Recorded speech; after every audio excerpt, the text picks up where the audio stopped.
Hey guys, आज मैं आपको दिखाने जा रहा हूँ चेन्नकेशव मंदिर नाम का यह प्रसिद्ध मंदिर।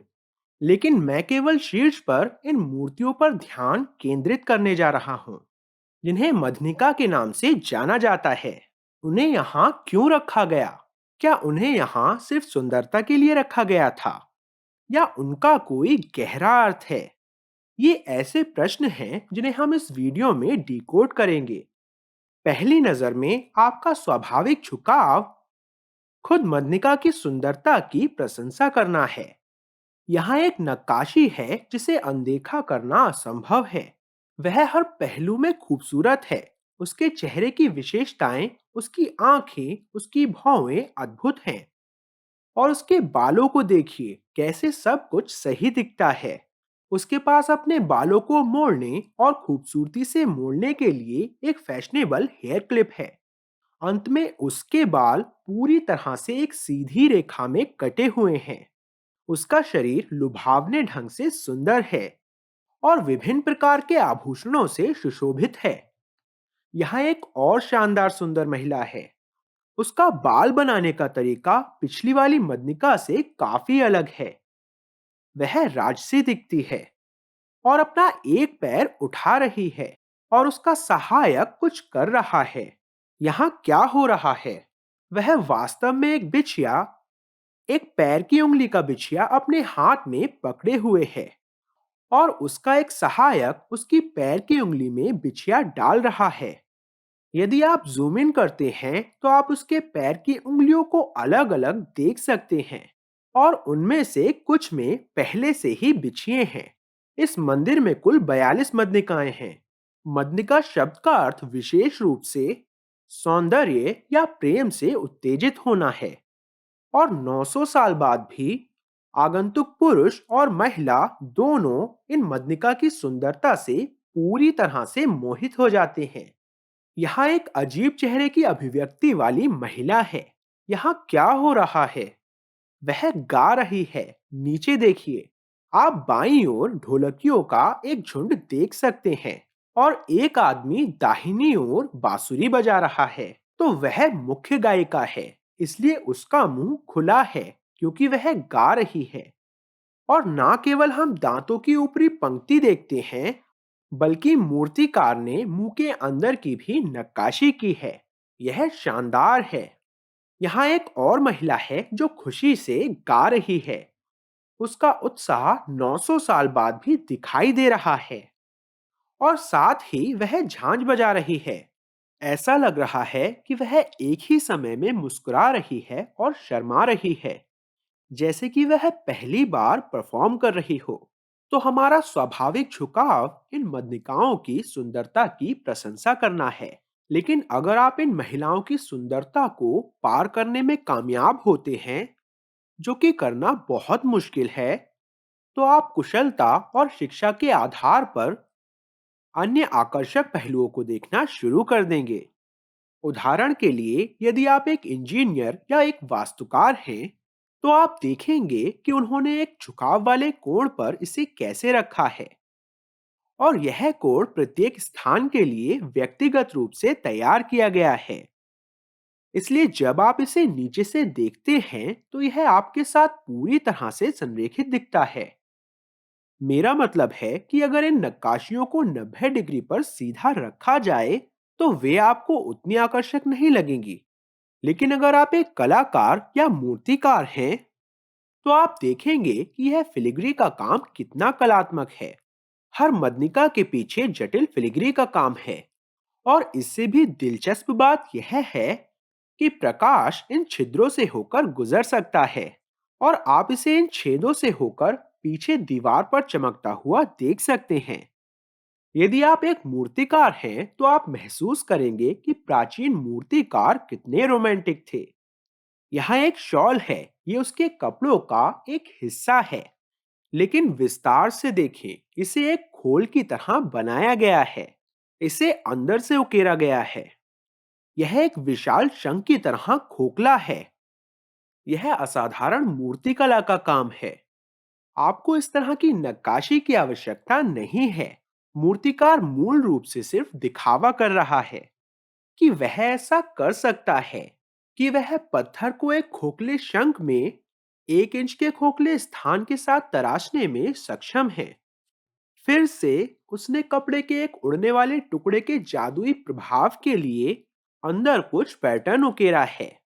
मर्लिन मुनरो की उड़ने वाली स्कर्ट हो या बॉलीवुड फिल्म की साड़ी, ये तो बस एक मिसाल है कि इंसान पिछले 1000 सालों में बिल्कुल भी नहीं बदला है। यदि आप एक भौतिक विज्ञानी हैं, तो आप गुरुत्वाकर्षण को देखेंगे कि गुरुत्वाकर्षण खिंचाव के कारण सभी आभूषण कैसे नीचे खिसक रहे हैं। यह मंदिर गुरुत्वाकर्षण के संबंध के लिए जाना जाता है और आप इसे हर जगह देख सकते हैं। बेशक यदि आप एक फैशन डिजाइनर हैं, तो आपको निश्चित रूप से इस मंदिर का दौरा करना चाहिए और प्राचीन फैशन के सामान का अध्ययन करना चाहिए। यह कमाल का है। मैं दावा करूंगा कि आज हमारे पास जो कुछ भी है, यह काफी कुछ उसके समान है। इस मॉडल को देखिए, वह कैसे खड़ी है। लेकिन इससे भी दिलचस्प बात यह है कि वे यहाँ की पोशाक की पारदर्शिता को कैसे दिखा रही है। यह पतला कपड़ा लगभग पारदर्शी है। यह उसकी जांघ को ढक रहा है, फिर भी उसकी त्वचा पूरी तरह से दिखाई दे रही है क्योंकि कपड़ा इतना पारदर्शी है। और आप देख सकते हैं कि कैसे कपड़ा पीछे की ओर खिंच रहा है। वह आपको फुसलाना चाहती है, लेकिन अगर आप उसे छुएंगे तो आप मर जाएंगे। इसलिए उन्होंने यहाँ एक बिच्छू को तराशा है। क्या आप यहाँ नाखून देख सकते हैं? उनके बारे में कुछ बहुत अजीब है। वे बहुत लंबे हैं और उनकी उंगलियों पर यह अजीब निशान हैं। ऐसा सामान्य रूप से नहीं होता है। लेकिन यह महिला कृत्रिम नाखूनों का उपयोग कर रही है। यही कारण है कि मूर्तिकार ने इस विवरण को उकेरा है। कृत्रिम नाखूनों को इतना ऊंचा रखा गया है कि उसकी वजह से त्वचा पर जोर पड़ता है। और उसकी स्कर्ट से जुड़ी कई घंटियों को देखिए। उनमें से कुछ गुच्छों में हैं और उनमें से कुछ व्यक्तिगत रूप से जुड़ी हुई हैं। अब काफी दिलचस्प रूप से आप कुतुब मीनार में भी वही घंटी पैटर्न देख सकते हैं, जिसे भारत का पहला इस्लामी स्मारक माना जाता है। लेकिन इसका एक और स्तर है, ऐसा विवरण जो आपकी नौकरी या मानसिकता की परवाह किए बिना किसी को भी चकित कर सकता है। एक पुरुष मध्यिका को देखना काफी चौंका देने वाला है। इस आदमी की दाढ़ी है और वह एक ड्रम को पकड़े हुए है। उसका दाहिना हाथ टूट गया है, लेकिन यह स्पष्ट है कि वह अपने दाहिने हाथ का उपयोग कर रहा था। या तो ढोल पीटने के लिए छड़ी पकड़े हुए था। लेकिन उस ढोल को देखिए, ड्रम में एक स्पष्ट दबाव उकेरा गया है क्योंकि यह आदमी इसे हर रोज जोर जोर से पीटता था। यह एक कमाल का विवरण है और नहीं, यह कोई संयोग नहीं है। दूसरी तरफ देखिए, ढोल कितनी बार बजाया गया है। इस आदमी द्वारा ढोल जोर जोर से कितनी बार बजाया गया है। यहाँ भी एक स्थायी दबाव है। और देखिए उसका बायां हाथ ड्रम को पकड़े हुए धागों के अंदर कैसे जा रहा है। उसकी उंगलियां ड्रम और रस्सियों के खुदी खुदी हुई हैं। यह सब भ्रम है क्योंकि यह सिर्फ पत्थर से बना है। लेकिन वे आपको कमाल के अंदाज में गहराई के स्तर दिखा रहे हैं। उन रस्सियों को देखिए जो न केवल रस्सियों की तरह उकेरी गई हैं, बल्कि कसकर बंधे होने पर रस्सियों में तनाव भी आ गया है। यहाँ तक कि इसे भी इस नक्काशी में खूबसूरती से दिखाया गया है। और उसके बालों के बन को देखिए। बालों का हर कतरा दिखाई दे रहा है और उसकी दाढ़ी और मूछें काफी फैशनेबल हैं। इस मदनिका पर भी बालों के हर कतरे को उकेरा गया है। आप उसके साइड बन को उसमें फंसे मनके के साथ देख सकते हैं। आप यह भी देख सकते हैं कि कैसे उसके बाल झुक रहे हैं और सिर के पीछे विभिन्न बंस में घूम रहे हैं। मेरा मतलब है कि यह विवरण का एक गजब स्तर है। एक ऐसी मूर्ति के लिए जिसे आगंतुकों के 15 फीट ऊपर रखा गया है। मैं आपको केवल बालों के ये अलग अलग किस्में दिखाने में सक्षम हूँ। क्योंकि मैं अपने डीएसएलआर कैमरे से जूम इन कर रहा हूं। अन्यथा आप इन विवरणों को भी नहीं देख सकते हैं। यह पारंपरिक सिद्धांत को भी खारिज करता है कि भारतीय राजा ऐसे शानदार मंदिरों का निर्माण करने में इसलिए सक्षम थे क्योंकि उन्होंने हजारों दासों का इस्तेमाल किया और उन्हें इन मंदिरों का निर्माण करने के लिए मजबूर किया। ऐसा कोई तरीका नहीं है जिससे आप पार्श्विक बल का उपयोग करके इस प्रकार का आउटपुट प्राप्त कर सके। ये मूर्तिकार अपने काम से बहुत प्यार करते थे और अपना सर्वश्रेष्ठ बनाना चाहते थे, और वे चाहते थे कि लोग 1000 साल बाद भी उनके काम के बारे में बात करें। और ठीक यही अब हो रहा है। यहाँ एक प्राचीन नर्तक है। देखिए उसके घुटने कैसे मुड़े हुए हैं और वह अपने बाएं पैर को नीचे रखने वाली है, लेकिन वह पैर अभी तक पूरी तरह से फर्श को नहीं छू पाया है। यह क्षण एक मूर्तिकार के दिमाग में अंकित हो गया होगा, और यह असाधारण है कि उसने फैसला किया कि इसे तराशे। और उस पल में उसके पैरों को देखिए। आप न केवल उसके पैर के नीचे और उसके पैर के बड़े अंगूठे को देख सकते हैं, आप उसके दूसरे पैर के अंगूठे को भी देख सकते हैं जिस पर बिछिया है। अन्य नक्काशियों में भी आप ऐसे विवरण देख सकते हैं। मानव पैर सुडौल हैं, यह पूरी तरह से सपाट नहीं है। जब हम अपने पैर जमीन पर रखते हैं तो आमतौर पर कुछ क्षेत्रों में एक गैप होता है, और उन्होंने इस विवरण को उकेरा है।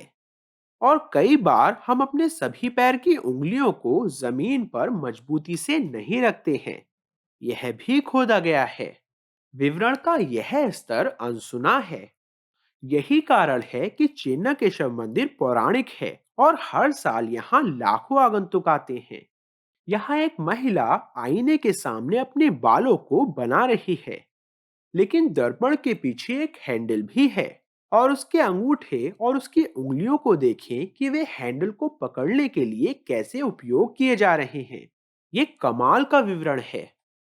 यहाँ एक और लड़की आईने के सामने है, लेकिन अगर हम नीचे की छोटी महिला पर जूम करते हैं तो हम नाभि पर एक छेद देख सकते हैं। यह नाभि की नकल करने के लिए पत्थर में ड्रिल किया गया एक छेद है। और बड़ी मदनिका की पायल को देखें। मूर्तिकार ने वास्तव में पायल के चारों ओर छोटे छोटे छेद बनाए हैं, बहुत कुछ वैसा ही जैसा आज आप भारतीय पायल में पाएंगे। ये विवरण नग्न आंखों के लिए पूरी तरह से अदृश्य हैं, इसलिए यह इन मदनिका मूर्तियों में विवरण की विशेषता है। लेकिन ब्यौरे की क्या बात है। अगर भावनाएं ही नहीं हैं, तो मेरा मतलब है कि ये सिर्फ पत्थर की निर्जीव मूर्तियां हैं। जब मैंने इस महिला के चेहरे पर जूम इन किया तो मुझे यही मिला। यह महिला रो रही है, थोड़ा बहुत नहीं, ये आंसुओं की नदी बहा रही है। इतनी सुंदर महिला क्यों रोएगी? मुझे लगता है कि इन मदनिकाओं में कई रहस्य छिपे हैं। मानवीय भावनाओं के बारे में कई रहस्य छिपे हैं। कुछ नक्काशियों में डर और भय के पहलू स्पष्ट रूप से दिखाई देते हैं। वह न केवल शीर्ष पर एक खोपड़ी के साथ एक राजदंड धारण कर रही है, यहाँ तक कि उसका मुकुट भी खोपड़ियों से जड़ा हुआ है। लेकिन ये मदनिकाएं न केवल भय और आंसुओं जैसी स्पष्ट भावनाओं को दिखाती हैं, बल्कि बहुत सूक्ष्म भावनाओं को भी दर्शाती हैं। इस मदनिका को देखिए, एक बहुत ही खूबसूरत जवान लड़की, लेकिन जब आप उसका चेहरा देखते हैं तो वह स्पष्ट रूप से उदास है। उसका चेहरा इतना सुस्त लग रहा है कि जैसे कुछ उसे परेशान कर रहा है। उसका चेहरा किसी भी खुशी से रहित दिखता है। और 900 साल बाद भी हम अभी भी सहानुभूति महसूस कर सकते हैं, क्योंकि हम उसके दुख को महसूस कर सकते हैं।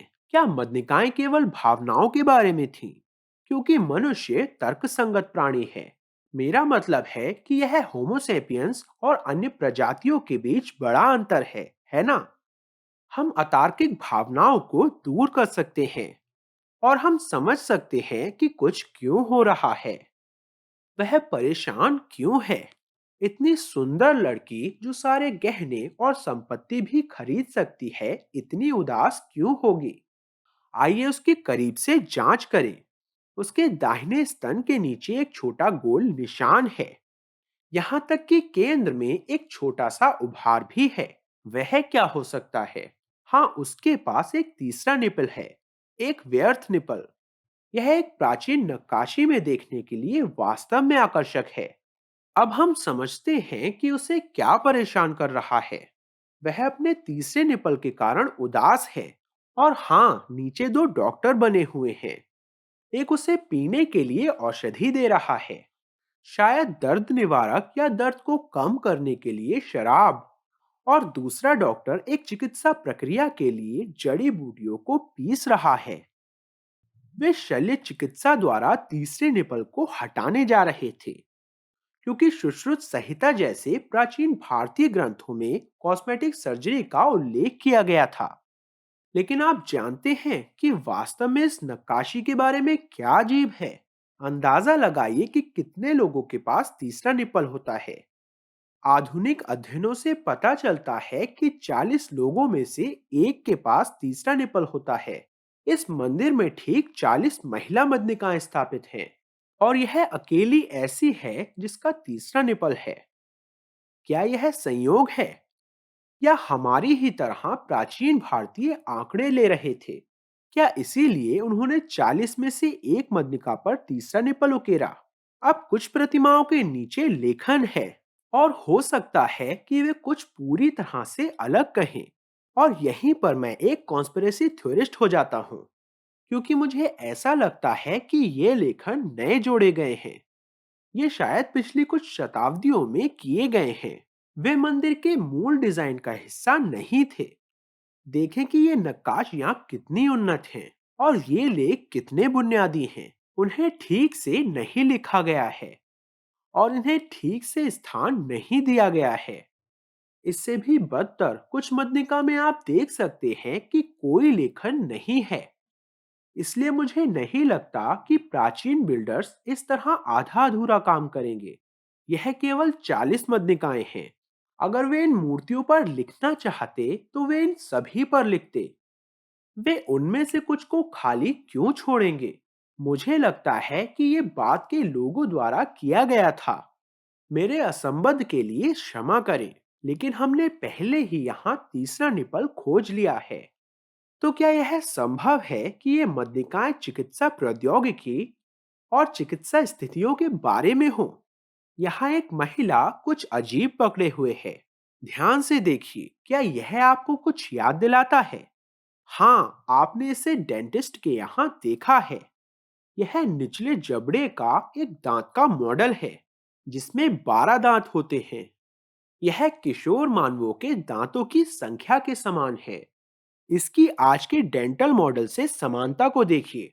यह बहुत कमाल का है। क्या इसीलिए वह अपने दूसरे हाथ में दंत चिकित्सा यंत्र पकड़े हुए है? आज भी सभी डेंटिस्ट डेंटल एलिवेटर नाम के उपकरण का उपयोग करते हैं, जिसका व्यापक आधार और नुकीला अंत होता है। क्या हम एक प्राचीन डेंटिस्ट को एक हाथ में दंत मॉडल और दूसरे हाथ में दंत चिकित्सा उपकरण पकड़े हुए देख रहे हैं? इससे भी महत्वपूर्ण बात यह है कि क्या मदनिका वास्तव में हमें चिकित्सा तकनीक और बीमारियों के बारे में बता रही है? रोती हुई औरत के पास चलिए। गाल से आंसू बह रहे हैं, और उसके पास तीसरा निपल नहीं है, तो वह क्यों रो रही है? शायद उसके हाथ का इशारा हमें कोई सुराग दे सकता है। यह एक प्राचीन योग अभ्यास है। इस हाथ के इशारे को सूची मुद्रा कहा जाता है, कि यह कई तरह की चिकित्सा स्थितियों को ठीक करता है। तो वह किससे पीड़ित है? अगर आप उसके सिर के पिछले हिस्से को देखेंगे तो पाएंगे कि वह एलोपेसिया से पीड़ित है। यदि आपने इसके बारे में कभी नहीं सुना है, तो यह बालों के झड़ने के लिए सिर्फ एक फैंसी चिकित्सा नाम है। जरा उसके बालों के जूड़े पर जूम करके देखिए। उसके असली बाल इस समय कागज की तरह पतले हैं। और देखिए कि वह कितनी खूबसूरती से दिखा रहे हैं कि उसके पतले असली बाल उसके बालों के एक्सटेंशन से कैसे जुड़े हैं। पीछे का बड़ा जूड़ा पूरी तरह से कृत्रिम है। उसके सर पर जितने बाल बचे हैं उसे देखते हुए लगता है कि वो अगले 6 महीनों में गंजी हो जाएगी। अब हम समझ सकते हैं कि यह महिला क्यों रो रही है। मनुष्य यह सोचने में बहुत समय व्यतीत करते हैं कि दूसरे आपके बारे में क्या सोचते हैं। आप अपने शरीर के छोटे छोटे दोषों के प्रति इतने सचेत रहते हैं। अन्य जानवरों को इसकी परवाह नहीं है ना? वास्तव में हम इस रोती हुई महिला के तल पर कुछ अजीब पा सकते हैं। एक बंदर उस पर हंस रहा है। उसका चेहरा देखिए। और भी दिलचस्प बात यह है कि बंदर को भी गंजा दिखाया गया है, जिसके शरीर पर बाल नहीं हैं। ऐसा लगता है कि बंदर हंस रहा है क्योंकि उसके भी बाल नहीं हैं, लेकिन उसे परवाह नहीं है। लेकिन यह शर्मीली महिला पर हंस रहा है। एक मिनट रुकिए। मधुनिकाएं इंसानों के बारे में बिल्कुल नहीं है। यह सब जानवरों और उनके व्यवहार के बारे में है। और हम इन जानवरों को हर जगह अपने अजीब व्यवहार से उकेरे हुए देख सकते हैं। यहाँ एक नक्काशी है जिसे नजरअंदाज करना असंभव है। वह हर पहलू में सुंदर है। उसका शरीर अत्यधिक सुंदर है। और निश्चित रूप से वह न केवल मनुष्यों के लिए मोहक है, यहाँ तक कि जानवर भी उसके शरीर को देखना चाहते हैं। यहाँ एक बंदर उसके कपड़े खींच रहा है। उसने सफलतापूर्वक ऊपर का कपड़ा हटा दिया है। और वह एक पेड़ की शाखा के साथ बंदर को दूर भगाने की कोशिश कर रही है। उसका सहायक पूरी बात पर हंस रहा है। यह बंदर की नक्काशी टूट गई है। और मुझे पहले लगा कि यह एक एलियन हो सकता है, लेकिन फिर मुझे उसी मंदिर में एक समान मदनिका मिली। यह स्पष्ट रूप से साबित करता है कि यह एक बंदर है। यहाँ फिर से बंदर इस महिला के कपड़े खींच रहा है। और देखिए, बंदर की एक शरारती मुस्कान है। बंदर को महिला के शरीर को देखने के लिए एक गंदी इच्छा है। और निश्चित रूप से आप सवाल पूछ सकते हैं कि क्या बंदर वास्तव में एक महिला के निजी अंगों को देखने के लिए ऐसा करते हैं, जैसे वे इंसानों से अलग प्रजाति हैं। जैसे हम आमतौर पर एक नग्न बंदर को देखकर उत्तेजित नहीं होते हैं। लेकिन हाल ही के अध्ययनों से पता चलता है कि कई जानवर मानव शरीर को देखकर उत्साहित हो सकते हैं, विशेष रूप से बंदर और वानर। तो ये नक्काशी केवल कल्पना नहीं है। इस पशु व्यवहार का अध्ययन प्राचीन बिल्डरों द्वारा किया गया होगा और नक्काशी के रूप में दर्ज किया गया होगा। देखिए, बंदर कितनी सफाई से महिला के कपड़े खींच रहा है और महिला उसे रोकने के लिए छड़ी का इस्तेमाल करने की कोशिश कर रही है। वैसे भारतीय अभी भी वानरों और बंदरों के काफी करीब रहते हैं, क्योंकि वे उन्हें भगवान मानते हैं। और ये जानवर पालतू नहीं हैं। वे आगंतुक हैं जो अपनी मर्जी से आ जा सकते हैं। आज भी कई मंदिरों में इंसानों के साथ बैठकर बंदरों को खाना परोसा जाता है। तो मदनिका की मूर्तियां मनुष्यों से अधिक पशु व्यवहार के बारे में प्रतीत होती हैं। यहाँ आप इस खूबसूरत लड़की को आईने में देखते हुए देख सकते हैं। लेकिन नीचे देखें, उसके सहायकों में से एक पालतू बंदर को पकड़े हुए है, ठीक उसी तरह जैसे हम एक बच्चे को पकड़ते हैं। दूसरी ओर वह अंगूर का एक गुच्छा पकड़े हुए है और आप बंदर को अंगूर खाते हुए देख सकते हैं। बंदर दिखने में खुश दिखते हैं क्योंकि बंदरों को सिर्फ मीठे फल पसंद हैं। लेकिन यह सिर्फ बंदरों के बारे में नहीं है, यह अन्य जानवरों के बारे में भी है। यहाँ एक महिला है जो बिच्छू का जहर इकट्ठा करती है। आज 1 गैलन बिच्छू के जहर की कीमत $39 मिलियन है। लेकिन बिच्छू का जहर निकालना कोई नई तकनीक नहीं है। विषकन्या के नाम से जानी जाने वाली ये महिलाएं हजारों साल पहले भारत में ऐसा कर रही थीं। लेकिन प्राचीन मनुष्य पक्षियों को समझते थे और उनका बहुत प्रभावी ढंग से उपयोग करते थे। कबूतर अपना ठिकाना खोजने के लिए जाने जाते हैं और संदेश भेजने के लिए उनका इस्तेमाल किया जाता था। इसे पिजन पोस्ट कहा जाता है। इसे प्राचीन ईमेल प्रणाली के रूप में सोचें। और इसका उपयोग प्राचीन लोगों द्वारा दुनिया भर में किया जाता था। लेकिन प्राचीन भारतीयों को यह प्रणाली पसंद नहीं थी। कबूतर से बंधा एक संदेश काफी स्पष्ट हो सकता है, इसलिए प्राचीन भारतीयों ने एक वॉइस मेल सिस्टम तैयार किया। इस लड़की के मुंह को देखिए, वह बात नहीं कर रही है, वह सुन रही है। सुन रही है, पर क्या? एक तोते से वॉइस मेल को। तोते का मुंह देखिए, यह काफी खुला है। यह उसे संदेश दे रहा है। यह शानदार है। एक अन्य नक्काशी में आप देख सकते हैं कि संदेश कौन भेज रहा है। वह ताड़ के पत्तों का एक गुच्छा पकड़े हुए है और वह बहुत गंभीर लग रही है। शायद वह एक अधिकारी है। यदि आप उसके दोनों सहायकों के हाव भाव को देखें तो यह बिल्कुल स्पष्ट है कि यह सिर्फ आधिकारिक व्यवसाय है। वह बिना किसी अभिव्यक्ति के बस भाव शून्य लगते हैं। लेकिन प्राचीन समय में एक अच्छी बात यह थी कि उन्होंने कर्मचारियों को काम करने के लिए शॉर्ट्स पहनने की अनुमति दी थी। इसलिए शायद यह शनिवार का दिन रहा होगा। लेकिन चलिए छोड़िए, यह एक प्राचीन वॉइसमेल प्रणाली थी। महिला तोते को अपनी आवाज का उपयोग करके एक संदेश बताएगी, ना कि संदेश का एक भौतिक टुकड़ा देगी। वह सुनिश्चित करेगी कि तोता संदेश को दोहराने में सक्षम हो, और फिर तोता दूसरे व्यक्ति के पास उड़ जाएगा और अपनी आवाज का उपयोग करके संदेश को दोहराएगा। अगर यह केवल वॉइस मेल को सफलतापूर्वक पहुंचा देता है तो उसे पुरस्कार दिए जाएंगे। ये जामुन हैं जिन्हें उसके सहायक ने तोते को देने के लिए तैयार रखा है। मुझे उसके बारे में संदेह है। ऐसा लगता है कि उसके कान के पास हाथ इस तरह है, जैसे यह सुनने की कोशिश कर रहा है कि तोता महिला से क्या कह रहा है। यह ऐसा है जैसे एलेक्सा या सिरी हम पर जासूसी कर रहे हो, चुपके से हमारी सारी बातचीत सुन रहे हैं। यह प्राचीन जासूसी प्रणाली है। मैंने हमेशा सोचा है कि क्या तोते मीलों और मीलों की यात्रा करने में भी जीवित रहेंगे। यहाँ एक पक्षी है, लेकिन जब आप नीचे देखते हैं तो आप एक महिला शिकारी को देख सकते हैं जिसने अभी अभी एक तीर छोड़ा है। आप देख सकते हैं कि धनुष में कोई तीर नहीं है, लेकिन उसके पैरों को देखिए। वह पक्षी को मारने पर काफी ध्यान से लक्ष्य लगा रही है। यहाँ आप देख सकते हैं कि उसकी सहायक उपयोग के लिए तैयार तीरों का एक गुच्छा पकड़े हुए है। हार बहुत ही अजीब कोण में झूल रहा है। आप नहीं देख सकते कि पत्थर का हार वास्तव में अभी भी यहाँ जुड़ा हुआ है। यह इतनी चतुराई से किया गया है कि इसे देखना लगभग असंभव है। यहाँ यह आलिशान महिला शिकारी है। यह धनुष को थामे हुए है।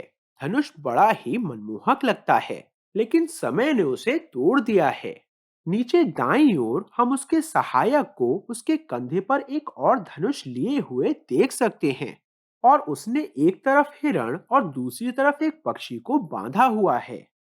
वे इस शिकार सत्र के दौरान मारे गए थे और उन्हें घर वापस ले जाया जा रहा है। दूसरी तरफ हम एक और सहायक को देख सकते हैं जो धनुष के साथ खड़ा है, और इस सहायक का अपना सहायक है जो उसके पैरों से कांटा निकाल रहा है। तो यह महिला इस महिला के अधीनस्थ है जो कि शिकारी के अधीन है। जो यह नक्काशी वास्तव में दिखा रही है वह प्राचीन सामाजिक व्यवस्था है। एक शिकारी की कल्पना करें, यहाँ तक कि अमेरिका में एक पेशेवर शिकारी की भी। क्या उसके पास एक सहायक उसकी मदद कर रहा है? और क्या उस सहायक के पास उसके अधीन कोई अन्य सहायक है? जब तक वह एक बड़ा सफल शिकार संगठन नहीं चलाता, उसके पास इस तरह का पदक्रम नहीं हो सकता है। अब हम प्राचीन भारत के बारे में इतिहासकारों से क्या सुनते हैं? ऐसा कहा जाता है कि मांस खाने वाले शिकारी अछूत थे। वे बहिष्कृत थे। वे खराब और सरल जीवन जीते थे। लेकिन यहाँ हम जो देख रहे हैं उसमें ऐसा नहीं है। अब एक और दिलचस्प विशेषता आपने देखी होगी कि पूरी टीम महिलाओं से बनी है। इस शिकार मुहिम में कोई पुरुष नहीं है। कई इतिहासकारों का तर्क है कि प्राचीन भारतीय महिलाओं के खिलाफ काफी उत्पीड़क थे और उन्हें स्थायी रूप से घर के अंदर रखा जाता था। यह प्राचीन हिंदू धर्म पुरुषों और महिलाओं के बीच पक्षपाती था। हाँ, जाहिर तौर पर यह पुरुषों के लिए काफी दमनकारी था। 42 मदिकाओं में से केवल 2 पुरुष हैं। अन्य सभी महिलाएं हैं, और उन्हें न केवल नर्तकियों या सुंदरियों के रूप में दिखाया गया है, बल्कि उन्हें लिखना, शिकार करना, संगीत वाद्य यंत्र बजाना, संदेश भेजना और प्राप्त करना और अन्य गतिविधियां करते हुए दिखाया गया है। इन मदनिकाओं की प्रमुख विशेषता यह है कि वे प्राचीन सामाजिक व्यवस्था को दिखाती हैं कि समाज वास्तव में कैसा था। लेकिन रुकिए, ठीक है, यह सच है कि कुछ महिलाएं स्वतंत्र रूप से रहती थीं और उनके अपने पदक्रम थे। लेकिन इसका मतलब यह नहीं था कि पुरुषों और महिलाओं के बीच समानता थी। यह सब महिलाएं हैं। यह एक महिला के अधीन काम करने वाले पुरुष को नहीं दिखाती हैं, है ना? यहाँ आप इस महिला को देख सकते हैं। उसका मुंह खुला है क्योंकि वह एक गायिका है। वह गा रही है। लेकिन उसके सहायकों को देखिए। उसके नीचे एक प्रमुख ड्रमर है जिसके अपने दो सहायक हैं और तीनों पुरुष उसके अधीन काम करते हैं। इसलिए मुझे नहीं लगता कि प्राचीन भारत में लोग परवाह करते थे कि आप महिला हैं या पुरुष।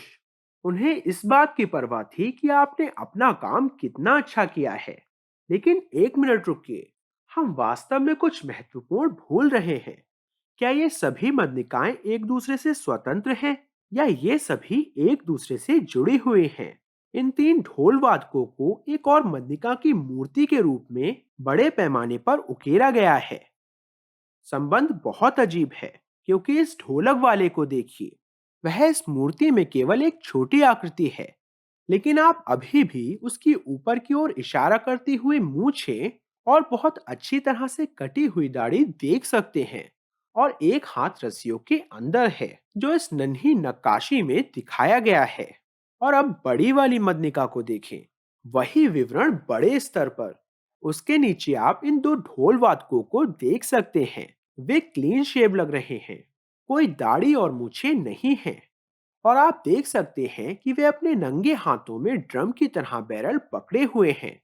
यह समान रूप से तराशा नहीं गया है, लेकिन इसे वास्तविकता की नकल करने के लिए उकेरा गया है। जैसे आज की तस्वीर और पिछले साल की तस्वीर की तुलना करना। कुछ बदलाव हैं, लेकिन यह स्पष्ट है कि ये वही लोग हैं। दूसरी ओर एक बांसुरी वादक है। अजीब बात यह है कि फिर से उस बांसुरी वादक की भी पूरी आकृति उकेरी गई है। अब यह एक बहुत ही अजीब बटरफ्लाई इफेक्ट है जिसे हम पूरी तरह से भूल रहे हैं। ये सभी मदनिकाएं एक कहानी में गुथी हुई हैं। तीसरे निपल वाली महिला, जिसे उसकी शल्य प्रक्रिया से ठीक पहले हाईलाइट किया गया था, इसको एक अन्य नक्काशी में केवल अधीनस्थ के रूप में दिखाया गया है। वह एक ऐसी महिला के अधीन काम कर रही है जो उसकी सुंदरता की प्रशंसा कर रही है। वह डिजाइन का एक छोटा सा टुकड़ा है। ध्यान से देखें, उसके दाहिने स्तन के नीचे तीसरा निपल है और उसके पीछे एक अच्छा गोलाकार जूड़ा है। यह वही विशेषता है जो बड़ी मदनिका में खुदी हुई है। उसके दाहिने स्तन के नीचे तीसरा निपल और गोलाकार केश।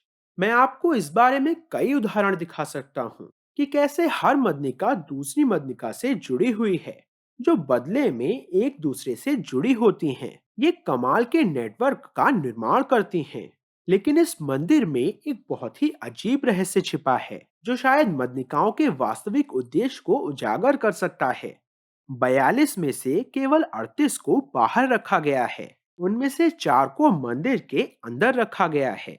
आइए देखें कि हम क्या पा सकते हैं। ये चारों मदनिकाएं एक ही क्षेत्र में स्थित हैं और वे बाहर की तुलना में बहुत अधिक पॉलिश और अलंकृत दिखती हैं। लेकिन पुरातत्व विभाग ने इन मदनिकाओं के बारे में कुछ चौंकाने वाले रहस्य उजागर किए हैं। इस महिला को जरा गौर से देखिए। वे कहते हैं कि सब कुछ एक ही पत्थर से बना है। यह धातु जैसा दिखता है, लेकिन यह सोपस्टोन से बना है। लेकिन इस विशेष चूड़ी का रंग बिल्कुल अलग है। अब पुरातत्वविद पुष्टि करते हैं कि यह चूड़ी घूम सकती है। आप चूड़ी को अलग से घुमा सकते हैं और पुरातत्वविद पुष्टि करते हैं कि यह भी पत्थर है। इस चूड़ी का रंग स्पष्ट रूप से अलग है। साफ है कि यह अलग पत्थर से बनी है, इसलिए यह स्वतंत्र रूप से घूम रही है। लेकिन इसे मूर्ति के हाथ और कलाई में कैसे डाला गया? चूड़ी और उसके हथेली के आकार को देखिए। चूड़ी की परिधि उसके हाथ से छोटी है। आमतौर पर हम देखते हैं कि औरतें उंगलियों को सिकोड़कर और चूड़ी को धक्का देकर चूड़ियां पहनती हैं। लेकिन पत्थर की बनी उंगलियां कैसे सिकोड़ी गईं? तो ये दो अलग-अलग पत्थर कैसे जुड़ गए? दूसरी ओर एक शानदार नर्तकी है। वह भरतनाट्यम नामक एक शास्त्रीय भारतीय नृत्य कर रही है और यह नृत्य आज भी प्रचलित है। इन नर्तकियों को उनके असाधारण चाल और उनके शानदार चेहरे के भाव के लिए जाना जाता है। अपने माथे पर वे एक पेंडेंट पहनते हैं जो उनके डांस मूव के साथ कभी-कभी थोड़ा हिल जाता है। लेकिन पुरातत्वविदों ने कुछ चौंकाने वाला खुलासा किया है। इस नर्तकी के माथे पर लगा पेंडेंट भी हिल सकता है। अगर आप इसे छूते हैं तो यह हिल जाएगा। विशेषज्ञ पुष्टि करते हैं कि पेंडेंट जुड़ा हुआ नहीं है। यह पूरी मूर्ति एक पत्थर से बनी है। तो प्राचीन बिल्डरों ने एक हिलने वाले पत्थर का पेंडेंट कैसे बनाया? प्राचीन पत्थर की तकनीक काफी चौंकाने वाली है और मंदिर के अंदर ये दो अन्य मणिकाएं भी कुछ मंत्रमुग्ध करने वाले रहस्य रखती हैं। यह स्पष्ट है कि उन्नत तकनीक के बिना प्राचीन सभ्यता का निर्माण करना असंभव है। तो क्या हमारे प्राचीन तकनीक की फिर से खोज करने के लिए मणिकाओं को यहाँ रखा गया था? क्या उन्होंने जानबूझकर हमें खोए हुए ज्ञान को समझाने के लिए इन्हें यहाँ रखा था? लेकिन हम सच में कुछ अजीब अकल्पनीय भूल रहे हैं। यहाँ एक मदनिका अपने सेवकों के साथ है और सुंदर नृत्य कर रही है, लेकिन उसके पीछे एक बहुत ही अस्पष्ट छोटी नक्काशी है। यह एक बहुत ही अजीब जानवर है। आप विवरण में जा सकते हैं और उसमें खो सकते हैं। यह एक सरीसृप है। यह एक विशाल छिपकली हो सकती है। यह एक प्रागैतिहासिक डायनासोर हो सकता है और यह एक और जानवर के पास आ रहा है जो कि कटहल खा रहा है। जो चीज मुझे वास्तव में परेशान करती है वह है इसके घुमाव। इस छिपकली के घुमाव और महिला के घुमाव एक जैसे नहीं हैं बल्कि एक ही हैं। यह कोई संयोग नहीं है, इसमें संदेश छुपा है। तो क्या वे हमें बता रहे हैं कि ये मदनिकाएं सरीसृप हैं? अगर वे मदनिका की तुलना एक ऐसे सरीसृप से कर रहे हैं जो दूसरे जानवर को पकड़ने और खाने के लिए तैयार हो रहा है, तो मदनिका किस जानवर का शिकार करेगी? इन मूर्तियों में गहरे दर्शन छिपे हैं। क्या यह संभव है कि मदनिकाओं का वास्तविक उद्देश्य यही तत्वज्ञान है? नहीं, मदनिका का पूरा विचार माया, एक भ्रम, आपको देवताओं से विचलित करने के लिए एक जाल बनाना है। क्या आपने भी इस मदनिका के पीछे एक रहस्यमयी मुस्कान के साथ इस चेहरे को देखा? आपका ध्यान हटाने के लिए मदनिका को सचमुच देवताओं के सामने रखा जाता है। जी हाँ, जब आप इस महिला को इस तरह रोते हुए देखेंगे, तो आपका ध्यान और भी ज्यादा विचलित हो जाएगा। जब आप इस बंदर को हंसते हुए देखेंगे, तो आप और भी ज्यादा विचलित हो जाएंगे। तब आप महसूस कर सकते हैं कि उसके बालों में एक्सटेंशन है और बिंदुओं को जोड़ना शुरू करें और मानवीय दुख में फंस जाएं। लेकिन यदि आप सब कुछ पार करने में सफल होते हैं, तो एक रहस्यमय सरल पुरुष भगवान है जिसके चेहरे पर एक अजीब मुस्कान है जो चुपचाप परिप्रेक्ष्य में प्रतीक्षा कर रहा है। सवाल यह नहीं है कि वह रो क्यों रही है। सवाल यह है कि क्या आप उसके रोने से पार पा सकते हैं। यही असली सवाल है। क्या आप अपनी सहानुभूति, अपनी भावनाओं को दूर कर सकते हैं और भगवान को देख सकते हैं? बेशक यह आपकी पसंद है। आप इंसानों के साथ रुक सकते हैं, आप उसकी मदद भी कर सकते हैं, लेकिन क्या आप अपनी भावनाओं और विचारों से परे जाने वाले हैं? हर अलंकृत आंख को पकड़ने वाली मदनिका के पीछे एक साधारण मूर्ति आपकी प्रतीक्षा कर रही है। अब मदनिका का क्या अर्थ है? इसका अर्थ है आपको उत्तेजित करना या उकसाना और आपको आदिम बनाना। वे आपकी सुंदरता की प्यास से, आपके ज्ञान से, आपकी भावनाओं से, आपकी सामाजिक प्रवृत्ति से आपका ध्यान भटकाने की कोशिश कर रहे हैं। लेकिन हमने जो कुछ भी देखा वह सिर्फ एक भटकाव है। वास्तव में हर मदनिका के पीछे भगवान थे। लेकिन मुझे यकीन है कि आपने यह नहीं देखा। चिन्नकेशव मंदिर की 42 मदनिकाओं को विशेषज्ञों और आगंतुकों द्वारा बड़े पैमाने पर प्रलेखित किया गया है, लेकिन उनके पीछे के भगवान को कभी किसी ने देखा या दस्तावेजित नहीं किया है। एक महान शरीर के साथ सुंदर भयंकर शिकारी के पीछे एक बहुत ही शांत निराशाजनक भगवान हैं। गहरे स्ट्रोक और स्पष्ट कटों के साथ नक्काशीदार इन भगवान में सुंदरता का कोई तत्व नहीं है, लेकिन ये तुरंत आपके मन में कुछ शून्यता पैदा करता है। यहाँ एक नक्काशी है जो आपके अंदर भय और डर को पैदा कर सकती है, लेकिन उसके पीछे भगवान हैं जो आपको शांति और शाश्वत शांति दे सकते हैं। मैं आपको सब कुछ नहीं दिखाने जा रहा हूँ, लेकिन मुझे आशा है कि किसी दिन आप इस मंदिर के दर्शन करेंगे और खुद पता लगा लेंगे। मुझे उम्मीद है कि आपको यह वीडियो पसंद आया होगा। मैं प्रवीण मोहन, देखने के लिए बहुत बहुत धन्यवाद। सब्सक्राइब करना ना भूलें और मैं आपसे जल्द ही बात करूंगा। बाय।